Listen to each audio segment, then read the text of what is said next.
মা বাবার নাফরমানি, এর শাস্তি দুনিয়াতে নগদ দেওয়া হবে, আখিরাতটা তো আছেই। সেটা কখনো কখনো হতে পারে তার অবাধ্য সন্তানকে দিয়ে তাকে আল্লাহ তাআলা শাস্তি দিবেন, সেটা যেমন হতে পারে।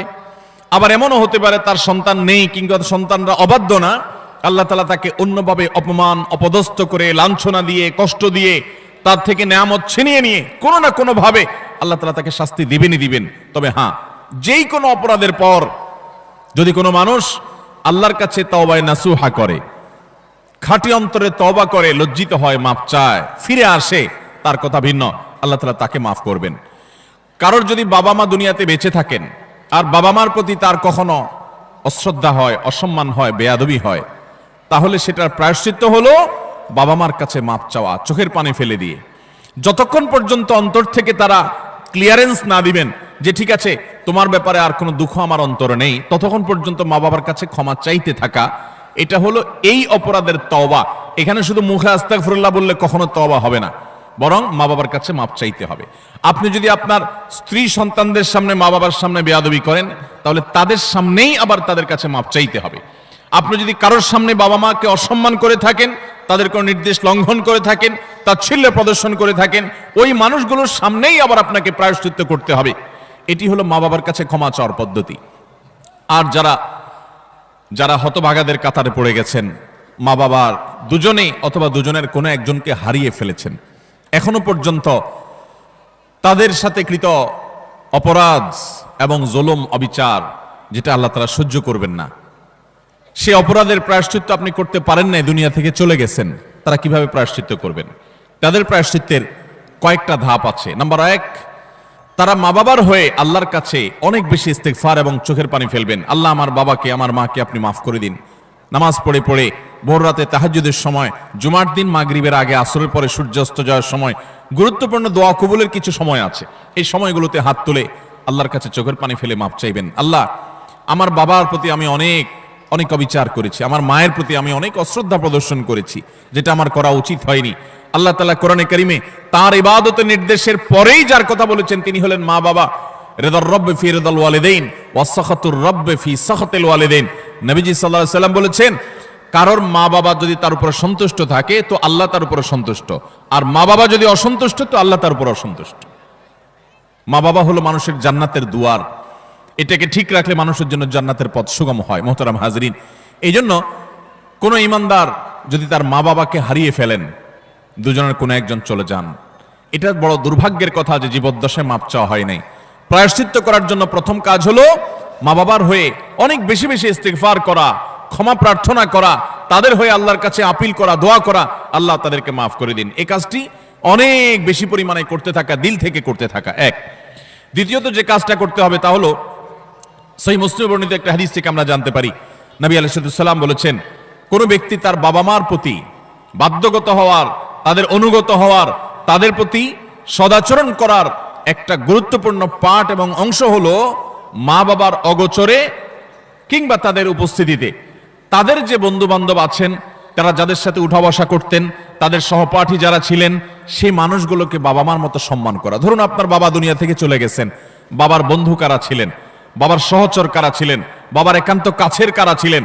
আপনার বাবা বেঁচে থাকতে আপনার ছোট ভাই বোনদেরকে অনেক আদর করতেন, আপনার বাবার অনুপস্থিতিতে আপনি তাদেরকে আদর করলেন।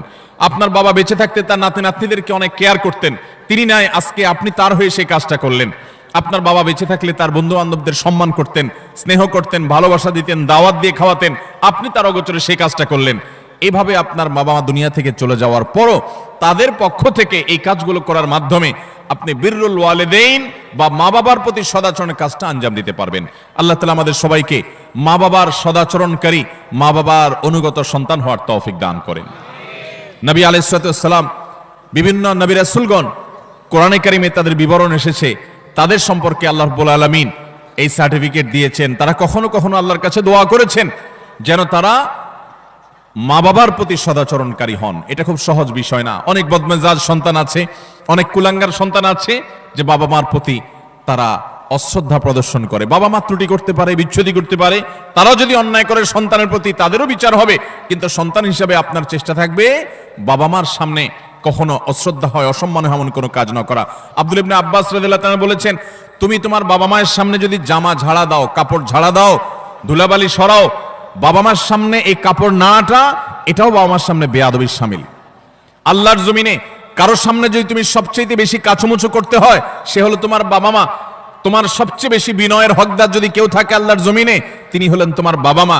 যার কথা তুমি অন্ধের মতো মানবে, কোরআন হাদিসের খেলাফ না হলে, তিনি হলেন তোমার বাবা মা। এই জায়গাটা আর কারোর জন্য হতে পারে না। অথচ আজকাল বেশিরভাগ যুবক, বেশিরভাগ কিশোরদেরকে দেখবেন যে আল্লাহর জমিনে যার চাইতে সবচেয়ে বেশি, যার সঙ্গে সবচেয়ে বেশি ঝাড়ি মেরে কথা বলা যায়, তারা মনে করে তিনি হলেন কে? মা। সবচেয়ে বেশি ঝাড়ি যাকে দিয়ে আমাদের আজকাল কিশোররা, যুবকরা কথা বলে, তিনি হলেন কে? হতভাগা মা। আল্লাহ রাব্বুল আলামিন আমাদেরকে মানুষ হওয়ার তৌফিক দান করুন, মুসলমান হওয়ার তৌফিক দান করুন। মা বাবার মর্ম ততক্ষণ পর্যন্ত মানুষ বোঝে না যতক্ষণ পর্যন্ত সে বাবা মা না হয়েছে। আল্লাহ তাআলা আমাদেরকে বাবা মার কদর করার তৌফিক দান করুন।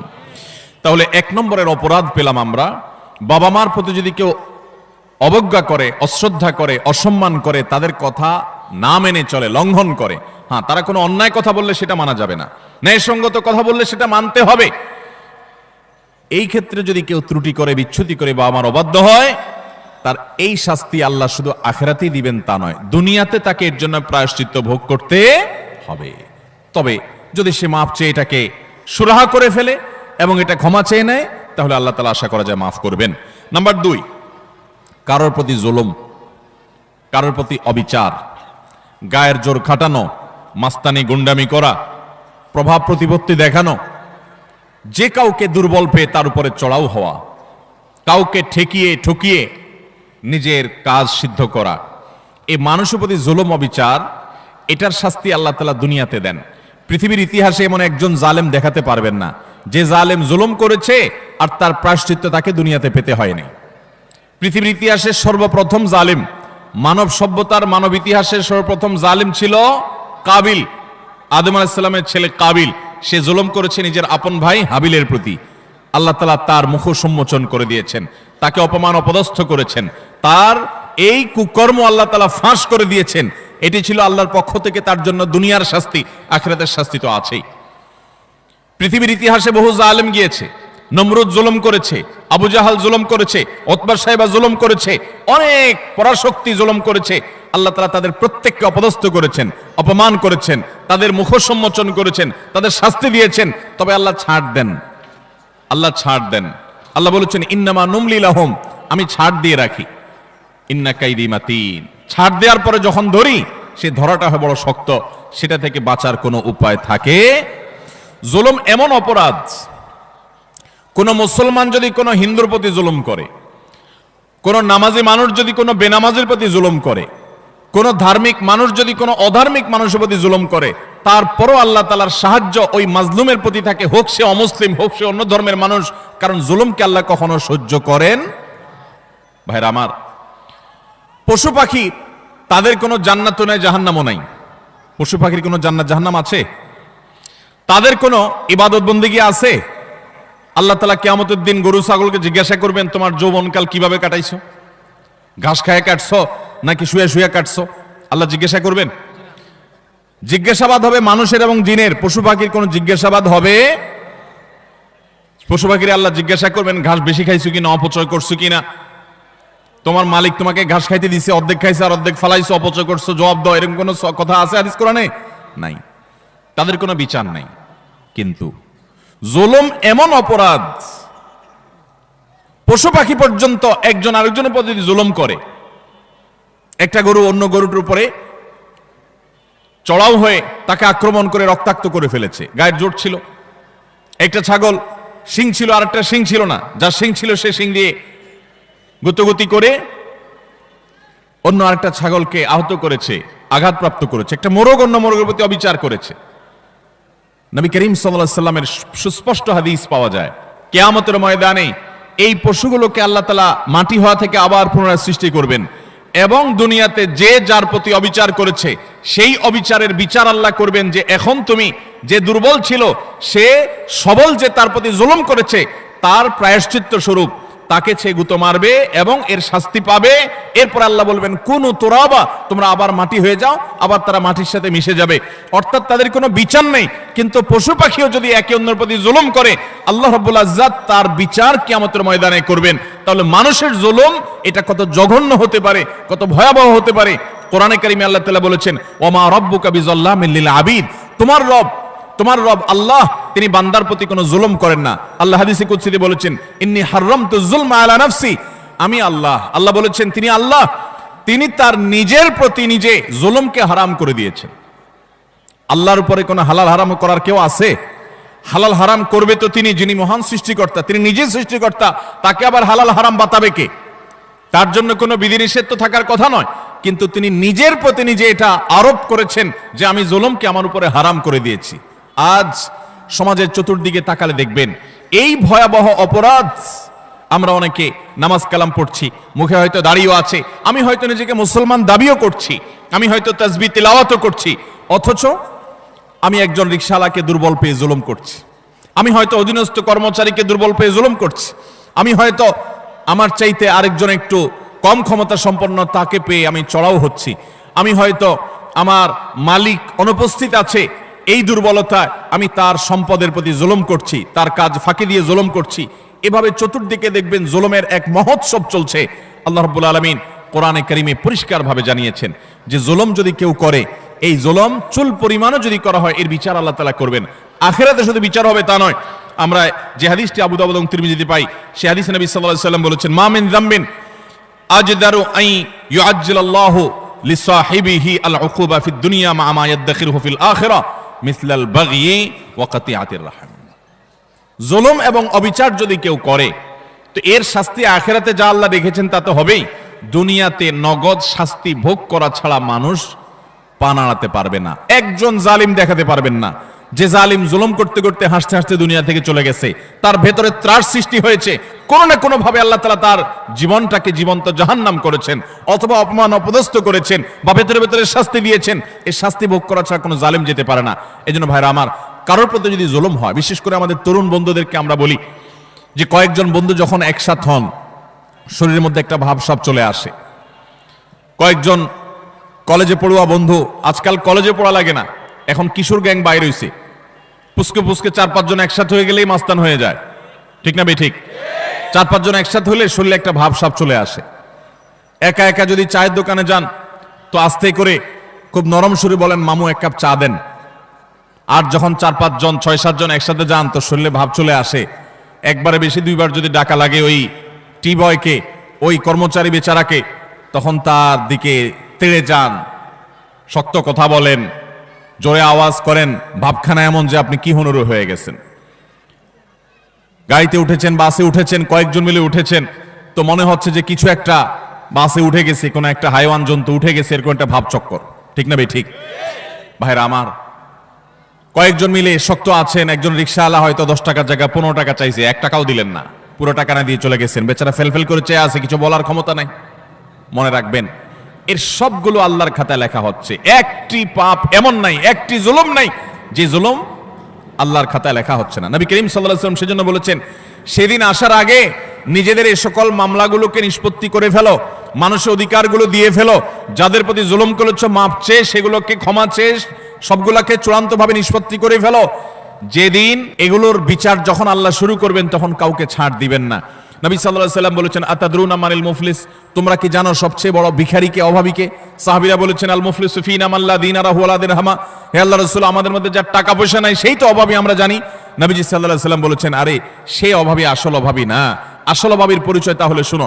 একটা লোক দুনিয়াতে অনেক কোরআন তেলাওয়াত করেছে, অনেক তাসবিহ জপেছে, অনেক হজ উমরা করেছে, অনেক বেশি ইবাদত বন্দেগী করেছে, অনেক নফল নামাজ পড়েছে, নফল রোজা রেখেছে, অনেক দান সাদেকা করেছে, অনেক ভালো কথা মানুষকে শুনিয়েছে, অনেক মাহফিলে সে গিয়েছে, অনেক ভালো কাজে সহযোগিতা করেছে, হাজী সাহেব গাজী সাহেব হয়েছে, সবই ঠিক আছে।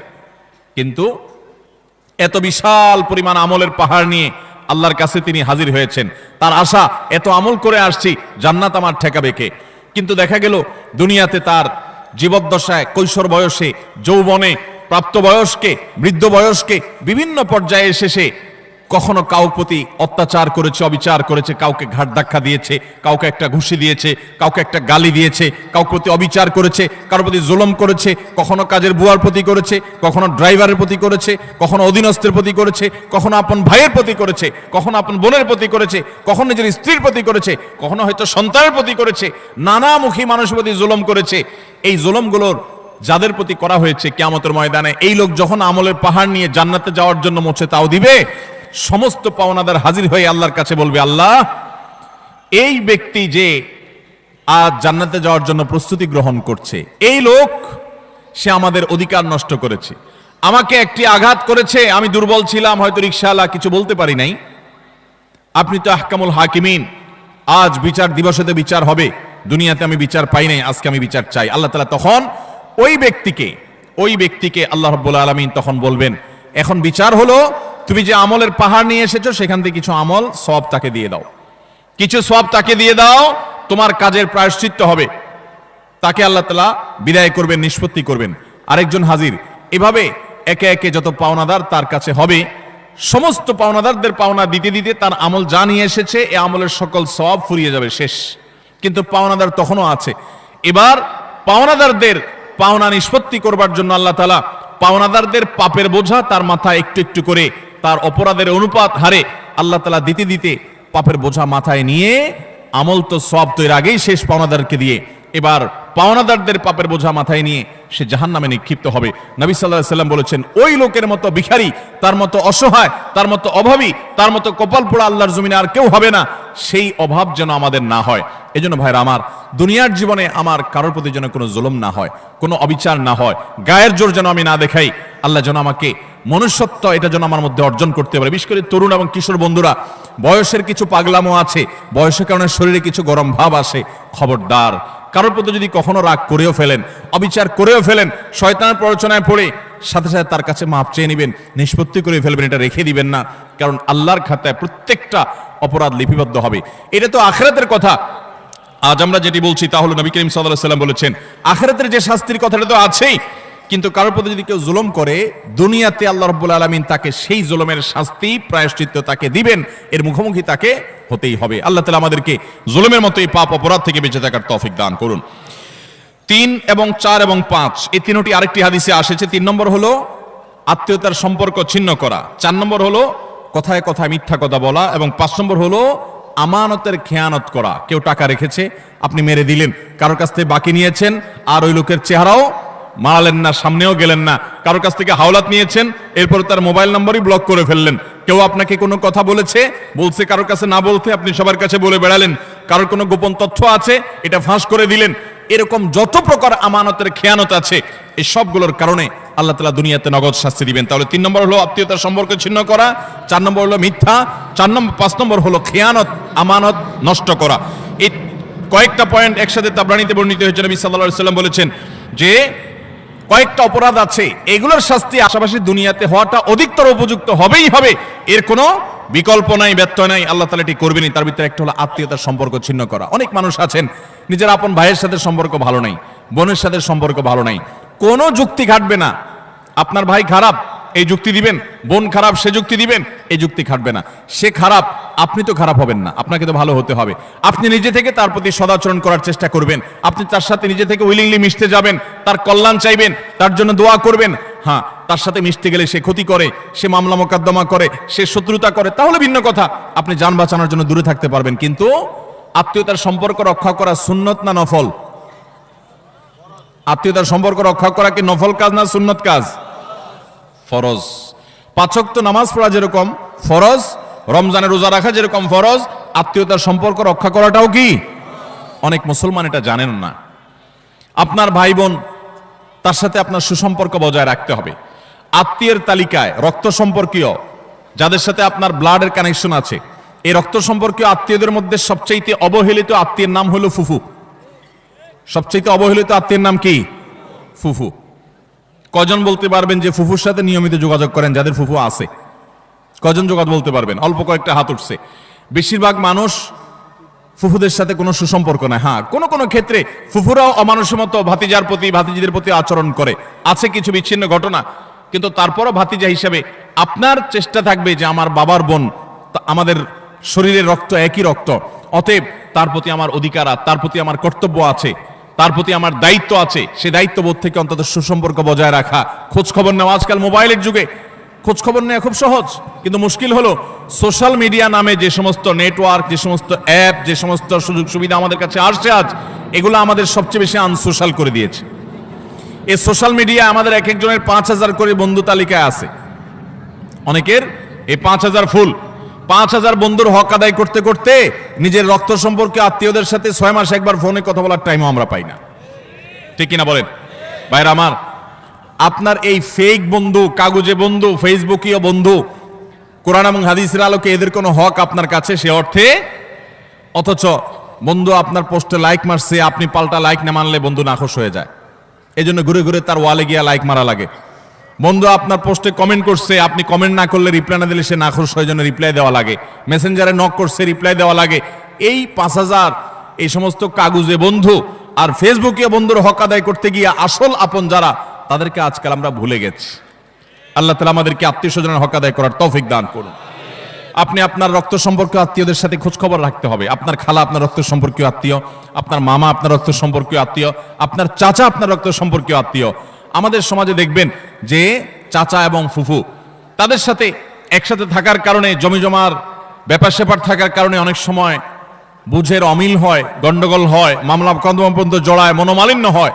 কিন্তু তারপরও দিন শেষে তারা আপনার রক্ত সম্পর্কীয় আত্মীয়। আপনি একজন মুসলমান হিসেবে তাদের সাথে সম্পর্ক ছিন্ন কখনো করতে পারবেন না, কোনো যুক্তিতে না। হ্যাঁ, সে আপনার ক্ষতি করছে, বাধ্য হয়ে আপনি ছিন্ন করতে হচ্ছে বা দূরে থাকতে হচ্ছে, ভিন্ন কথা। এছাড়া অন্য কোনো যুক্তিতে আপনি আত্মীয়তার সম্পর্ক ছিন্ন করতে পারবেন না। অনেক লোক বলে আমার আত্মীয়, সে তো আমার খোঁজ খবর নেয় না, আমি একা নেওয়া লাগে। হ্যাঁ, আপনি একা নিবেন, আপনি আল্লাহর কাছে সওয়াব পাবেন। সে নিচ্ছে না, সে দায়ী হবে, অপরাধী হবে। সে নিচ্ছে না, এই যুক্তিতে আপনি তাকে ছিন্ন করার অধিকার নাই। আল্লাহ তাআলা আমাদেরকে আত্মীয়তার সম্পর্ক রক্ষা করার তৌফিক দান করুক। চাচা এবং ফুফুদের খোঁজ খবর নেব তো ইনশাআল্লাহ। চাচা তো ভাই, ফুফাতো ভাই বোন, তাদের খোঁজ খবর নেব তো ইনশাআল্লাহ। এগুলো তো অনেক পরের কথা। অনেক কপাল পড়া আছে নিজের আপন ভাই বোনের সাথেও যোগাযোগ, কত বন্ধু তার, কত দোস্ত তার, কত আপন তার, অথচ রক্ত সম্পর্কীয় এই মানুষগুলোর প্রতি তারা খেয়াল রাখে না। নবী করিম সাল্লাল্লাহু আলাইহি ওয়াসাল্লাম বলেছেন, আল্লাহ রাব্বুল আলামিন হাদিসে কুদসিতে বলেছেন যে যে ব্যক্তি আত্মীয়তার সম্পর্ককে রক্ষা করবে, সংযুক্ত করবে, তাদের সাথে কানেক্টেড থাকবে, আল্লাহ তাআলা ওই ব্যক্তির সাথে কানেক্টেড থাকবেন। আর যে ব্যক্তি আত্মীয়তার সম্পর্কের সাথে সম্পর্ক ছিন্ন করে ফেলবে, আত্মীয়ের সাথে সম্পর্ক ছিন্ন করবে, রাখবে না, আল্লাহ তাআলা বলেছেন কাতাআহুল্লাহ, আল্লাহ তাআলা তার সাথে সম্পর্ক ছিন্ন করে ফেলবেন। এবং লা ইয়াদখুলুল জান্নাতা কাতি, আত্মীয়তার সম্পর্ক ছিন্নকারী জান্নাতে প্রবেশ করবে। কোন যুক্তিতে আত্মীয়তার সম্পর্ক আপনি ছিন্ন করতে পারেন না। রাগ করে 3 দিন অভিমান করতে পারেন, এর বেশি না। আল্লাহ আমাদেরকে এই অপরাধটি থেকে বেঁচে থাকার তৌফিক দান করুন। আত্মীয়তার সম্পর্ক রক্ষা করলে ওই ব্যক্তিকে আল্লাহ তাআলা দুনিয়াতে নগদ শাস্তি দিয়ে থাকেন, আখিরাতের শাস্তির পাশাপাশি। আর 4 নম্বর হলো মিথ্যা, কথায় কথায় মিথ্যা, সবার সাথে মিথ্যা, তার জীবনটা মিথ্যার উপরে। এই মিথ্যাবাদীদের উপর আল্লাহ বলেছেন যে লানাতুল্লাহি আলাল কাযিবিন, আল্লাহর লানত, আল্লাহর অভিশাপ এবং আল্লাহর গজব নাজিল হয় মিথ্যাবাদীদের উপরে। এজন্য ইমানদার কখনো কথায় কথায় মিথ্যা বলতে পারে। 5 নম্বর হলো খেয়ানত, যেটা বললাম যে আমানতের খেয়ানত, অর্থের দিক থেকে খেয়ানত, কথার দিক থেকে খেয়ানত, বিভিন্ন দিক থেকে খেয়ানত। আপনি কারোর কোনো কিছু নকল করলেন। ফেসবুকে আজকাল যে খেয়ানত হয় সেটা হলো একজনের লেখা কপি করে এনে আপনার ওয়ালে সুন্দর করে পোস্ট করে দিলেন, সবাই আপনাকে বাহবা দিল, ভাই মাশাআল্লাহ আপনি তো সুন্দর লেখেন, দেখা যায় আসলে আপনি এটা চুরি করে আনছেন আরেকজনেরটা। এটা হলো খেয়ানত, এটা হলো আমানতের। এখন আজকাল তো বই পুস্তকেই হয় ডাইরেক্ট, অথচ এই খেয়ানত ফেসবুকেও পোলাপান করতে এখন বড় বড় শিক্ষাবিদরা বই পুস্তকেই এই আকাম করছেন। অতএব এই সমস্ত খেয়ানত, এটা কোনো মুসলমানের চরিত্র হতে পারে। মুসলমান কখনো এই 2 নম্বরই করবে। অতএব আমানত আমরা রক্ষা করব তো ইনশাআল্লাহ। নবী সাল্লাল্লাহু আলাইহি ওয়াসাল্লাম বলেছেন ইযা হাদ্দাসার রাজুলু ফালতাফাতা ফাহিয়া আমানা, তোমার সাথে কেউ কথা বলেছে, কথা বলার পর সে সেখান থেকে সরে গেছে, সাথে সাথে ওই কথাটা তোমার কাছে আল্লাহর পক্ষ থেকে আমানত হয়ে গেছে। এই আমানত রক্ষা করার চেষ্টা করব তো ইনশাআল্লাহ। আপনার কাছে কেউ এখান থেকে কোনো কথা বলেছে, আপনার কাছে হোয়াটসঅ্যাপে একটা মেসেজ পাঠাইছে, কয়দিন পরপরই দেখবেন ফেসবুকে প্রায় সময় দেখবেন যে স্ক্রিনশট আউট হয়ে গেছে, হয় কি হয় না? স্ক্রিনশট কি হয়ে গেছে? এটা প্রচার হয়ে গেছে। আপনার সাথে এখান থেকে কেউ আলাপ করেছে, আপনি তার কোনো দুর্বল দিক পাইছেন, কোনো কারণে শত্রুতা উদ্ধার করা দরকার, আপনার সাথে সে একান্তের আলাপচারিতাকে আপনি ফেসবুকে প্রচার করে দিলেন। এটা আমানতের খেয়ানত, এটা মানুষের প্রাইভেসি লঙ্ঘন। ইসলাম মানুষের প্রাইভেসিকে এত গুরুত্ব দেয় যে কেউ যদি কেউ যদি কারোর বাড়িতে উকি মারে, কেউ যদি কারোর বাড়িতে উকি মারে এবং দেখার চেষ্টা করে তার ব্যক্তিগত সময়কার উঠা বসা, কাজ কাম, অ্যাক্টিভিটিস, নবী আলাইহিস সালাম বলেছেন এটা এমন জঘন্য অপরাধ যে এই লোকের চোখ উফড়ে ফেলার মতো অপরাধ সে করেছে। আজকাল দেখবেন প্রায় সময় অমুক অমুকের আইডি হ্যাক করেছে, অমুক অমুক আইডি হ্যাক করে সেখান থেকে তার ব্যক্তিগত সব তথ্য সে ফাঁস করেছে, এটা করেছে সেটা করেছে। কেউ কারোর মোবাইল ফাইলে ঘাটাঘাটি করে তার ব্যক্তিগত জিনিসপত্র ঘাটাঘাটি শুরু করে। এগুলো সবগুলো আমানতের খেয়ানত।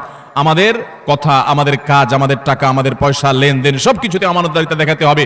আমানতের খেয়ানত যারা করে, আপনি কাউকে আমানতের খেয়ানত করবেন, আল্লাহ তাআলা আপনাকে এই পরিস্থিতির মুখোমুখি করবেন। বিদায় এ ধরনের গুনাহ থেকে আমরা বেঁচে থাকবো ইনশাআল্লাহ। নাম্বার 6, কোন মুসলমানকে অপমান করা। আমাদের যুবকদের কাছে আজকাল সবচাইতে প্রিয়, সবচেয়ে পছন্দের পাপ হলো এটা। যে পাপটা করতে আমাদের যুব সমাজ সবচেয়ে বেশি মজা পায়, স্বাদ পায়, এনজয় করে, রসিয়ে রসিয়ে যে পাপটা করে আমাদের যুবক বন্ধুরা, সেটা হলো কাউকে অসম্মান করা, অপমান করা। দেখবেন 2-4 জন বন্ধু মিলে আরেকজনকে নিয়ে টিজ করছে, আরেকজনকে নিয়ে উত্ত্যক্ত করছে, আরেকজনকে নিয়ে বাজে কথাবার্তা বলছে। এমনকি আপনার ইউনিভার্সিটিগুলোতে আমরা প্রায় সময় দেখি যে কি হয়ে থাকে, র্যাগিং এর শিকার হয় ছোট ভাইয়েরা, জুনিয়ররা, এবং এটাকে তারা মনে করছে তাদের অধিকার। মানুষ যখন অসভ্য হয়ে যায়, পশুদের মধ্যে এই কালচার নাই যে একে অন্যকে অপমান করে তারা এরকম অসভ্যের মতো আনন্দ উৎসব করে, এটা তাদের মধ্যে পর্যন্ত নেই। আল্লাহ তাআলা সেজন্য এই মানুষগুলোর সম্পর্কে বলেছেন উলাইকা কাল আনআমি বাল হুম আদাল, যাদের হিতাহিত জ্ঞান নেই, ভালো মন্দ পরখ করার মতো ক্ষমতা নেই, অন্যায় করে আবার সে উল্লাস করে, ফুর্তি করে, এই মানুষগুলো চতুষ্পদ জন্তুর চাইতে আরো খারাপ, কারণ চতুষ্পদ জন্তু এত খারাপ হতে পারে না। অতএব আমাদের যুবক বন্ধুরা কোনোদিন কাউকে অপমান করে, কাউকে কষ্ট দিয়ে, কাউকে আঘাত করে, আসেন 4-5 বন্ধু একসাথে, এক বেচারা একা একা যাচ্ছে, তাকে নিয়ে হাসাহাসি করলেন, ঠাট্টা মশকরা করলেন, ইয়ারকি ফাজলামতি করলেন, তাকে অপমান করলেন, তাকে অপদস্থ করলেন, তাকে বেইজ্জত করলেন, অথচ এটা তার জন্য কষ্টের, এটা তার জন্য বেদনার, এটা তার জন্য যন্ত্রণার। আপনি যে মানুষ হয়ে থাকেন, আপনি যে মুসলমান হয়ে থাকেন, তো আপনার হাসি তামাশার নামে, বন্ধু বান্ধবের সাথে আড্ডার নামে আপনি কখনো এই অপকর্ম করতে পারেন? নবী করিম সাল্লাল্লাহু আলাইহি সাল্লাম বলেছেন, আবু দাউদে বর্ণিত হয়েছে, কোন মানুষ সে যদি আরেকজনকে অপমান করে এমন একটা জায়গায় যেখানে ওই লোকটা অপমান থেকে বাঁচার চেষ্টা করছে, সে চায় কেউ তার জন্য সাহায্যের হাত বাড়িয়ে দেখ, সেখানে আপনি তাকে আরো অপমান করলেন, তাহলে আপনি নিশ্চিত জেনে রাখেন, লিখে রাখেন, আপনার জীবনে এরকম পরিস্থিতি আসবে যে আপনি কোন পরিস্থিতিতে মানুষের সাহায্যের জন্য আপনি হাত বাড়াবেন, কিন্তু সাহায্য পাবেন না, পাবেন অপমান। কারণ মানুষকে অপমান করলে তার শাস্তি আল্লাহ তাআলা দুনিয়াতে নগদ দিয়ে থাকে। আল্লাহ তাআলা এই অপরাধ থেকে, এই গুনাহ থেকে আমাদেরকে বেঁচে থাকার তৌফিক দান করুন। ভাইরা আমার, ভালো মুসলমান হওয়ার জন্য ভালো মানুষ হতে হবে। আপনি কয়েক বন্ধু মিলে একসাথে হাসি ফুর্তি করতে পারেন, আনন্দ তামাশা করতে পারেন, খেলাধুলা করতে পারেন, ক্রীড়া কৌতুক করতে পারেন, শরিয়ার সীমানায় থেকে।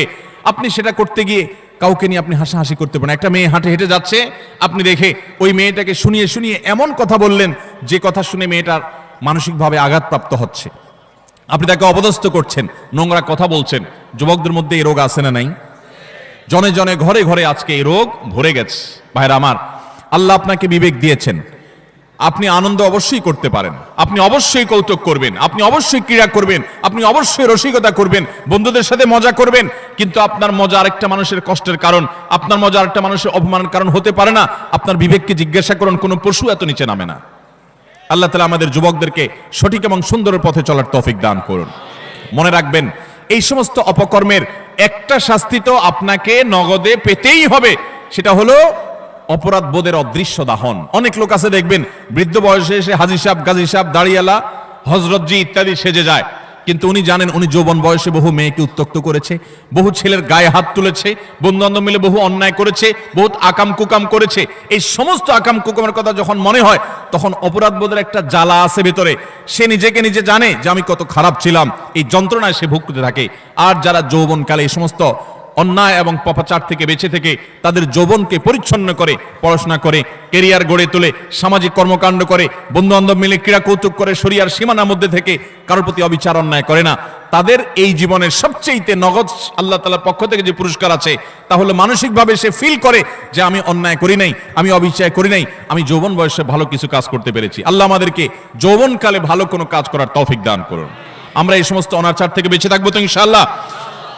আজকাল যুবকদেরকে দেখবেন, প্রায় সময় দেখবেন রোস্টিং ভিডিও বানায়। ভিডিওর নাম কি? Roasting video. রোস্টিং ভিডিও মানে কি? একজনকে রোস্ট করে। এতদিন আমরা শুনছি মুরগি রোস্ট করে, এখন পোলাপান কি রোস্ট করে? মানুষ রোস্ট করে। একটা মানুষের হয়তো কোনো ভুল হয়েছে, তার ভুল হলে অবশ্যই তার সমালোচনা হতে পারে, যৌক্তিক সমালোচনা হতে পারে, ভুল সংশোধন হতে পারে, ভুল শুধরানো হতে পারে, কিন্তু ভিডিও বানায়া তার চরিত্র হনন, তার ব্যক্তিগত বিষয় এসে তুলে এনে তাকে একেবারে মুরগিরে যেরকম রোস্ট করে, তার গোষ্ঠী উদ্ধার করার নাম হলো রোস্টিং ভিডিও। আমরা কোন সভ্যতায় বসবাস করছি? যুবকদের কাছে এই জিনিসগুলো খুব এনজয় করার মতো বিষয়। সেগুলো দেখে আমরা অনেকে খুব হাসি, আমরা খুব আনন্দ পাই, খুব মজা পাই। আমাদের রুচি নষ্ট হয়ে গেছে। ভাইরা আমার, একজন মানুষ আরেকজন মানুষকে নিয়ে চরম অপমানকর কোনো কাজ কখনো করা, এটা কখনো সভ্য মানুষের কাজ হতে, এটা কখনো মুসলমানের কাজ হতে পারে। আল্লাহ তাআলা আমাকে আপনাকে এরকম সচেতন দায়িত্বশীল মুসলমান হওয়ার তৌফিক দান করুন। আমরা কোনো মানুষকে অপমান করব, আমরা কোনো মানুষকে কষ্ট দেব। আজ অনেক যুবক আছে বাবার বয়সী একজন মানুষের সাথে পর্যন্ত বেয়াদবের মতো আচরণ করে। রিকশাওয়ালা হতে পারে, তিনি রিকশা চালক, কিন্তু আপনার বাবার বয়সী, আপনার বড় ভাইয়ের বয়সী, আপনার চাইতে অন্তত আলটিমেট কমপক্ষে বড়, অ্যাটলিস্ট আপনার চাইতে সে সিনিয়র, কিন্তু দেখা যায় তার সাথে পর্যন্ত তুচ্ছ তাচ্ছিল্য করে, তুই তোকারি করে, যা তা বলে আমাদের যুবকরা আজকাল, অনেকে, আমি সবার কথা বলছি, অনেক যুবকরা আজকাল এমন আচরণ করে। আল্লাহ রাব্বুল আলামিন এই সমস্ত উদ্ভ্রান্তের জীবন, এই সমস্ত উচ্ছৃঙ্খলতার জীবন পরিহার করে আমাদেরকে সুন্দর জীবন যাপন করার তৌফিক দান করুন। ভাইরা আমার, একটা সুস্থ বিবেক অনেক বড় নেয়ামত, যে বিবেকের রাডারে ধরা পড়বে যে এটা অন্যায়, এটা ন্যায়। আমার কোনো বন্ধু একটা অপকর্ম করছে, আমি বুঝতে পারলাম আমার রাডারে ধরা পড়েছে এটা অন্যায়, আমি প্রতিবাদ করব, ওই বন্ধুকে প্রয়োজনে ত্যাগ করব, আমি একজন ভালো বন্ধু গ্রহণ করব। চেষ্টা করা যাবে না ইনশাআল্লাহ? যৌবনকাল বারবার আসবে না ভাইরা। যৌবনের যে পাগলামি, যৌবনের যে উচ্ছলতা, যৌবনের যে উন্মাদনা, আল্লাহর শপথ করে বলছি এটা চিরকাল থাকবে? থাকবে না, এটা চলে যাবে। কি করেছেন সে জিনিসটা কিন্তু ঠিকই থেকে যাবে, আপনার কর্মটা ঠিকই থেকে যাবে। যৌবনের এই সময়টা চলে যাবে, কিন্তু যৌবনকালে যা যা করেছেন এই সবগুলো আপনার আমলনামা যেমন লেখা থাকবে, আপনার স্মৃতিতেও থাকবে। আমলনামার কারণে আপনার আখিরাতে শাস্তি হবে, আর স্মৃতিতে থাকার কারণে আপনার পরবর্তী বয়সে আপনাকে অপরাধবোধের অদৃশ্য দাহনে আপনাকে জ্বালাতে থাকবে, অস্থিরতা আপনার মধ্যে কাজ করতে থাকবে। অতএব যৌবনকালে এবং যে কোনো বয়সে আমরা কোনো মানুষকে অপমান অপদস্থ করব। কোনো মানুষ বিপদে পড়েছে, হয়ে গেছে তার দ্বারা একটা কোনো সমস্যা, আপনি চান্স পেয়ে এবার তার 14 গোষ্ঠী উদ্ধার করা শুরু করলেন না। ভাই, এই সময় হাত বাড়িয়ে দেন, পারলে তাকে সাহায্য করেন। আল্লাহ রাব্বুল আলামিন আপনার কোনো বিপদে এরকম মানুষ দিয়ে দিবেন যে মানুষ আপনার হাত ধরে আপনাকে উদ্ধার করবে। চেষ্টা করবো না ইনশাআল্লাহ? তাহলে 6 নম্বর অপরাধ এটি, যে কোনো মানুষকে অপমান করলে, কোনো মুসলমানকে অপমান করলে তার শাস্তি আল্লাহ রাব্বুল আলামিন দুনিয়াতে দেন। এবং যে ব্যক্তি কোনো বিপদে পড়া মানুষকে, যার দরকার সাহায্য, সে সাহায্যের জন্য হাহাকার করছে, ওই টাইমে তাকে আরো আঘাত করে, আরো আক্রমণ করে, তার রোস্টিং ভিডিও বানায়, তার চরিত্র হনন করে, তাকে অপমান অপদস্থ করে, এই ব্যক্তি তার যখন জীবনে এরকম পরিস্থিতিতে পড়বে, আল্লাহ তাআলা ঠিক একইভাবে অন্য আরেক পাপিষ্ঠকে দিয়ে আল্লাহ তাআলা তাকে সাইজ করবেন। বিদায় বেঁচে থাকবো তো ইনশাআল্লাহ। নাম্বার 7, মানুষকে দেখানোর জন্য কোনো ভালো কাজ করলে, এখন ফেসবুকের সময়, এমন কোনো ভালো কাজ পাওয়া কঠিন হবে যেটা আমরা ফেসবুকে দেই না। আমরা আমাদের আসুন্নাহ ফাউন্ডেশনের বিভিন্ন ভালো কাজ কার্যক্রম ফেসবুকে দেই, সেটা হলো জবাবদিহিতা। ডোনাররা যে ডোনেশন করেন তাদের টাকা কোথায় খরচ হচ্ছে, সেটা কিভাবে খরচ হচ্ছে, সেটা তাদেরকে জানানোর জন্য। ব্যক্তিগত দান, ব্যক্তিগত ভালো কাজ, এটাকে একজন ইমানদার যথাসম্ভব লুকাবার চেষ্টা করবে। হ্যাঁ, অন্যকে উৎসাহিত করবার জন্য দান কখনো প্রকাশ্যও দেওয়া যেতে পারে, এটা প্রশংসনীয় হতে পারে। কিন্তু আজকাল দেখবেন যে যুবকদের দোষ দিয়ে লাভ কি? অনেক মধ্যবয়স্ক মানুষও আছে, দেখা যায় কোনো গরিব মানুষকে হয়তো একটা কলা দান করছে, কলা ত্রাণ হিসাবে, ওই কলা দেখা যায় 6 জন 7 জন মিলে ধরে রাখছে। বোঝার কোনো উপায় নাই কি গরিবকে দিচ্ছে না গরিবে তাদেরকে দিচ্ছে। এই চিত্র আমাদের সমাজে আছে না নাই? সামান্য কয়টা মুড়ি দিচ্ছে, সামান্য একটা কিছু দিচ্ছে, তো এতজন মিলে দিচ্ছে, এটা দেখে বোঝার উপায় নাই যে গরিব মানুষটা দিচ্ছে না এরা গরিব মানুষকে দিচ্ছে। এই সমস্ত তামাশা আমাদের সমাজে হয় কি হয় না বলেন? কদিন আগে একটা ভিডিও ভাইরাল হয়েছে যে এক লোক দোয়া করবে, তো একটা ছেলেকে মোবাইল দিয়া ভিডিও করতে লাগাই দিছে, ওইটা আবার আরেকজন ভিডিও করে ফেলছে। এবার সে হাত তুলে কাঁদতেছে, কান্দা শেষ, মোবাইল অফ করে ভিডিও ফেসবুকে ছেড়ে দিস। ভাইরা আমার, ওমরা করতে গেলে, কোন একটা ভালো কাজ করতে গেলে সেলফি সেলফি সেলফি ছাড়া কিচ্ছু। একটা হুজুর দেখছে দোয়া নিবে, হুজুর কাছ থেকে কিছু শিখবে, এখন এসব নাই, হুজুর দাঁড়ান একটা সেলফি নেই। এই রোগ আমাদেরকে প্রচন্ড আকারে ধরছে কি ধরে নাই? একটা হলো স্মৃতি রাখলাম, উৎসাহিত অনুপ্রাণিত হলাম, সেটা ভিন্ন বিষয়। বেশিরভাগ ধান্দাই হলো ফেসবুকে একটা পোস্ট দেবো, মানুষ বলবে ওরে বাপরে বাপ তুই এই লোক পাইলি কোত্থেকে, মাশাআল্লাহ মারহাবা, কিছু লাইক কমেন্টের বিজনেস হবে।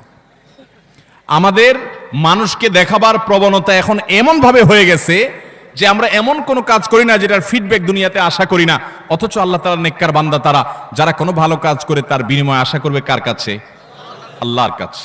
আল্লাহ তাআলা আমাদেরকে সেরকম নিষ্ঠাবান মানুষ হওয়ার তৌফিক দান করুন। নবী আলাইহিস সালাম বলেছেন মুসনাদ আহমদের হাদিসে, মান সাম্মা আন-নাস বিআমালিহি সাম্মা আল্লাহু বিহি, যে ব্যক্তি কোনো ভালো কাজ করে গল্প দিয়ে বেড়াবে শুধুমাত্র মানুষের কাছে, লোক শোনানো লোক দেখানো কাজ করবে, আল্লাহ রাব্বুল আলামিন ওই ব্যক্তিকে এই কাজের প্রায়শ্চিত্ত দুনিয়াতেই দিবেন এবং তার শাস্তি দুনিয়াতেই হবে। আল্লাহ তাআলা আমাদেরকে এই লৌকিকতা, মানুষকে দেখাবার জন্য ভালো কাজ করার এই বদ অভ্যাস পরিহার করার তৌফিক দান করুন। নাম্বার 8, যদি কেউ নেয়ামতের নাশুকরি করে, আল্লাহ কোন নেয়ামত দিয়েছেন সেটার নাশুকরি করেছে, এই ব্যক্তিকে আল্লাহ তাআলা নগদ শাস্তি দিবেন। সূরা নাহল 128 নম্বর আয়াতে আল্লাহ তাআলা বলেছেন, ওয়াদারাবাল্লাহু মাসালান কারিয়াতান কানাত আমিনাতান মুতমাইন্নাহ, একটা জনপদের মানুষ, তারা নিরাপদে ছিল, সুখে শান্তিতে ছিল, আল্লাহ তাআলা তাদেরকে নিরাপদে রেখেছেন, ভালো রেখেছেন। ইয়াতিহা রিজকুহা মিন কুল্লি মাকান, প্রত্যেকটা জায়গা থেকে আল্লাহর পক্ষ থেকে রিজিক আসতো। ফাকাফারাত বিআনআমিল্লাহ, তারা আল্লাহর নিয়ামতকে অস্বীকার করে বলেছে, নাশুকরি করেছে। ফাযাকাহাল্লাহু লিবাসাল জুই ওয়াল খাউফি বিমা কানু ইয়াসনাউন, তাদের এই নাশুকরির কারণে আল্লাহ তাআলা তাদেরকে আল্লাহ রাব্বুল আলামিন দুর্ভিক্ষ, অভাব অনটন, আশঙ্কা এবং ভয়ের শাস্তি দুনিয়াতে দিয়েছেন, আখিরাতে তো বটে। অনেক মানুষ আছে দেখবেন নাশুকরি করে, আপনি অনেক উপকার করেছেন, বলবেন না আমি কিছুই তো পাই নাই, আমি নিজে নিজে করেছি। এই নাশুকর ঠিকই এক সময় বিপর্যস্ত হবে এবং বিপদগ্রস্ত হবে, এবং যেই নেয়ামত পেয়ে সে নাশুকরি করেছে এই নেয়ামত আল্লাহ তার কাছ থেকে ছিনিয়ে নিবেন, আজ হোক আর 2 দিন পরে হোক। বিধায় এই ধরনের গুনাহ থেকে আমরা বেঁচে থাকবো তো ইনশাআল্লাহ। অনেক মানুষ আছে দেখবেন আল্লাহর শুকর খুব আদায় করে, মানুষের শুকর আদায় করে না, আছে না নাই? অনেক লোক আছে ঢাকা শহরে আসার সময় লঞ্চের ভাড়া, বাসের ভাড়াটাও ছিল না, ঝুলে ঝুলে চলে আসছে। এরপর আল্লাহ তাআলা তাকে এমন সম্পদ দেওয়া দিছেন, যেভাবে হোক সে এমন সম্পদ কামাইছে, 2-4টা বাড়ির মালিকও হয়ে গেছে, আছে না না এরকম অনেক মানুষ। কিন্তু ঘন ঘন দেখবেন আল্লাহর শুকর আদায় করে যে আল্লাহ আমাকে সব দিছে। ঠিক আছে, আল্লাহই তো দিছে, কিন্তু আল্লাহর কিছু বান্দাদের ভূমিকা ছিল কি ছিল না? তাদের নাম মুখে নিতে রাজি না, নিলে তো ছোট হয়ে যাবে, আছে না এরকম চরিত্রের মানুষ। কোন অর্জন হলে সব ক্রেডিট আল্লাহরে দেয়, এটা ভালো, কিন্তু আল্লাহকে শুধু দিলে হবে না। কোন বান্দা যদি আপনাকে উপকার করে, আপনাকে এই পর্যন্ত আসতে সহযোগিতা করে, তো তার কৃতজ্ঞতাও আপনাকে আদায় করতে। নবী আলাইহিস সালাম বলেছেন, মাল্লাম ইয়াশকুরিন নাস লাম ইয়াশকুরিল্লাহ, যে মানুষের কৃতজ্ঞতা আদায় করে না, অকৃতজ্ঞ হয়, সে আল্লাহর প্রতিও অকৃতজ্ঞ, সে আল্লাহর কৃতজ্ঞতা আদায় করার কোনো মূল্য হতে। বিধায় মানুষের কৃতজ্ঞতা আদায় করবো তো ইনশাআল্লাহ। যে যতটুকু আমার উপকার করেছে, যার দ্বারা যতটুকু অর্জিত হয়েছে, এটাকে অকপটে স্বীকার করার মতো মানসিকতা থাকতে হবে। ইমানদার কখনো অকৃতজ্ঞ, নাশকর হতে পারে, এ নাশকরির শাস্তি আল্লাহ তাআলা দুনিয়াতে দিয়ে থাকেন। ঠিক একইভাবে 9 নম্বরের যে অপরাধ, তা হলো ব্যবসায় ফাঁকি দেওয়া। এমন ব্যবসায়ী এখন পাওয়া সোনার হরিণ হয়ে গেছে, যেই ব্যবসায়ী সত্য কথা বলে, 2 নম্বরই কথা বলে না, চিটারি বাটপারি করে না। আপনি ঢাকা শহরের কোন দোকানে, কোন মার্কেটে যাবেন, আল্লাহর কিছু নেককার বান্দা আছে সেটা হাতে গোনা, বেশিরভাগ দোকানে যাবেন 100 টাকা কেনা ভাই, আল্লাহর কিরা, রাসূলের কিরা ভাই, যদিও রাসূলের কিরা হয় না, শিরক, এরকম নানা কিরা বলে, নানা কসম করে বলবে 100 টাকা কিনা, এরপরে মুলামুলি করার পর দেখা যায় 50 টাকা দিয়ে দিস, আছে না নাই?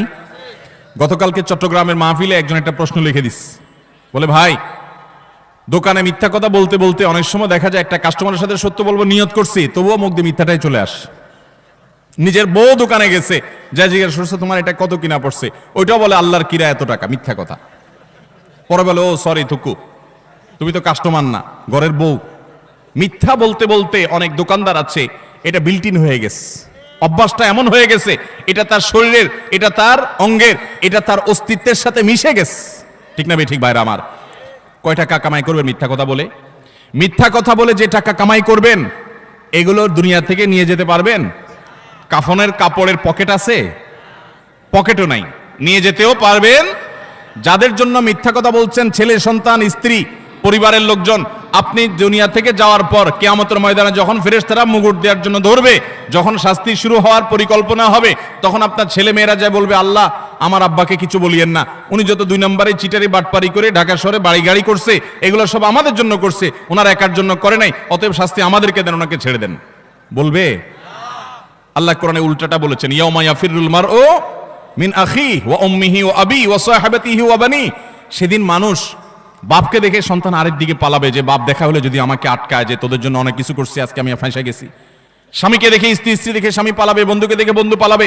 লিকুল্লি ইমরিম মিনহুম ইয়াউমা ইদিন শানু ইউগনি, সবাই ইয়া নফসি করতে থাকবে। ভাইরা আমার, আল্লাহর জমিনে তার চাইতে বড় নির্বোধ কে হতে পারে, যে চুরি করে যাদের জন্য, ওই লোকগুলো তার চুরির কোনো দায় বহন করবে, আরাম করে ভোগ করবে ছেলে মেয়েরা, অথচ আপনি তার পাপের প্রায়শ্চিত্ত ভোগ করবেন। তাহলে আপনি কেন দোকানদারি করতে গিয়ে কাস্টমার সাথে মিথ্যা কথা বলবেন? আপনি সত্য কথা বলেন, কেনা বেচা আপনার কম হবে, ব্যবসা একটু কম হবে, আয় ইনকাম একটু কম হবে।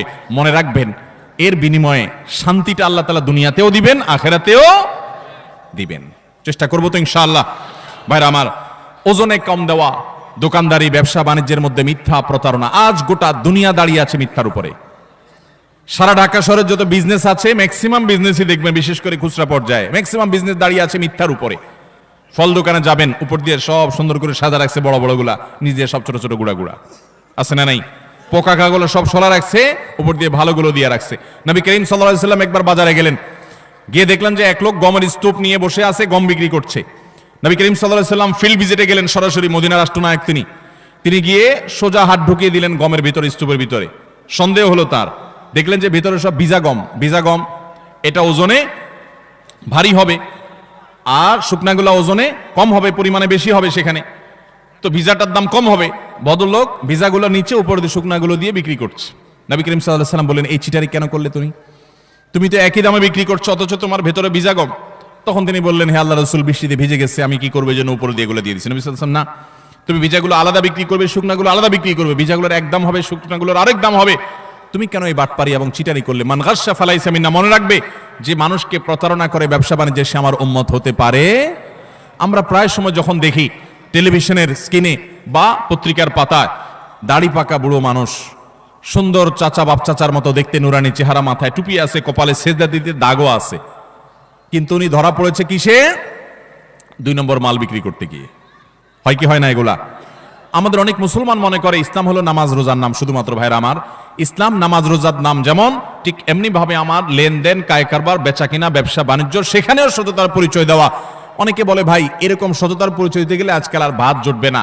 ভাত জোটার দরকার নাই, চিড়া জোটক। ইমানদার কখনো নীতিতে ছাড় দিতে পারে। সততার সাথে চলবো তো ইনশাআল্লাহ। শুআয়ব আলাইহিস সালামের জাতি, তারা ব্যবসা বাণিজ্যে এরকম 2 নম্বরই করতো। আল্লাহর গজব তাদের উপরে নাজিল হয়েছে। এই উম্মত কিয়ামতের আগ পর্যন্ত আল্লাহর গণগজব আসবে না, ধ্বংস করবে না। নবী সাল্লাল্লাহু আলাইহি ওয়াসাল্লাম দোয়া করে গেছেন যেন এটা না আসে। কিন্তু এইরকম পাপের, পাপিষ্ঠ, অপরাধী, খারাপ ব্যবসায়ী, তাদেরকে আল্লাহ দুনিয়াতে নগদ শাস্তি দিবেন। অন্য কোন শাস্তি হোক আর না হোক, ওই যে ভেতরকার যে অদৃশ্য দাহন, জ্বালা, যন্ত্রণা, এটা আল্লাহ তাআলা দিবেন। অনেকে দেখবেন যে পারিবারিকভাবে অশান্তির সাগরে হাবুডুবু খাচ্ছে, কিন্তু আপনি দেখবেন উপর দিয়ে গাড়ি বাড়ি, ফিটফাট বেড, চাকচিক্যময় জীবন। আল্লাহ তাআলা আমাদেরকে এই ধরনের অপরাধ থেকে বেঁচে থাকার তৌফিক দান করুন। নাম্বার 10, যে কোনো সাধারণ কুফরি, আল্লাহর প্রতি অবিশ্বাস, পাপাচার, এগুলোর কারণে আল্লাহ তাআলা দুনিয়াতে নগদ একটা শাস্তি দেন। মিনিমাম একটা শাস্তি হয়, সেটা হলো মানসিক অশান্তি এবং ডিপ্রেশন। আপনারা প্রায় দেখবেন গোটা পৃথিবীতে সবচেয়ে বেশি আত্মহত্যা করে তারা যারা কোনো ধর্মে বিশ্বাসী না। সবচেয়ে বেশি আত্মহত্যা করে যারা কোনো ধর্মে বিশ্বাসী। এটা আমার কথা না, এটা বিশ্ব স্বাস্থ্য সংস্থার বিভিন্ন কয়েক বছরের জরিপ মিলিয়ে রব্বি আল্লাহ নামে একটা গ্রন্থ অনেকগুলো ভাষায় অনুদিত হয়েছে রিয়াদ থেকে। এর বাংলা অনুবাদ আমি করেছিলাম। সেখানে একটা গ্রাফ তারা তুলে এনেছেন। বিশ্ব স্বাস্থ্য সংস্থার জরিপের আলোকে কয়েক বছরের জরিপ দেখানো হয়েছে। সারা পৃথিবীতে তুলনামূলকভাবে আত্মহত্যার পরিমাণ, প্রবণতা সবচেয়ে কম যাদের মধ্যে, তারা হলো মুসলমানরা। কারণ কি জানেন? মুসলমান যদি দেয়ালে পিঠ থেকে যায়, সে জানে উপরে আল্লাহ আছেন, তার একটা আস্থার জায়গা থাকে, ভরসার জায়গা থাকে। আর যার আল্লাহর প্রতি বিশ্বাস না, সে বলে ও স্যাড, ব্যাড, শেষ।